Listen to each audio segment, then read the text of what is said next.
ময়মনসিংহ বাংলাদেশের মধ্যাঞ্চলের ময়মনসিংহ বিভাগের একটি জেলা। অবস্থানগত কারণে এটি বাংলাদেশের বিশেষ শ্রেণীভুক্ত জেলা। এই জেলা ছিল তৎকালীন ভারত উপমহাদেশের বৃহত্তম জেলা। এই ময়মনসিংহ জেলার আকার সময় সময় পরিবর্তিত হয়েছে। 1970 খ্রিস্টাব্দে ময়মনসিংহ জেলা থেকে টাঙ্গাইল মহকুমাকে পৃথক করে একটি জেলা উন্নীত করা হয়। 1980 দশকে আদি ময়মনসিংহ জেলার বিভিন্ন মহকুমা যথা জামালপুর, কিশোরগঞ্জ ও নেত্রকোনাকে পৃথক পৃথক জেলায় উন্নীত করা হয়। এছাড়া জামালপুরের অন্তর্গত শেরপুরকেও একটি পৃথক জেলায় উন্নীত করা হয়। এর আগে ব্রিটিশ আমলে ময়মনসিংহ জেলার কিছু কিছু অংশ সিলেট, ঢাকা, রংপুর ও পাবনা জেলার অঙ্গীভূত করা হয়েছিল।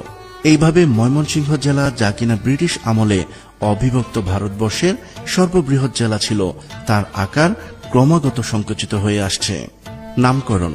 ময়মনসিংহ জেলার নামকরণ নিয়ে ইতিহাসবিদদের মাঝে ভিন্ন মত প্রচলিত আছে।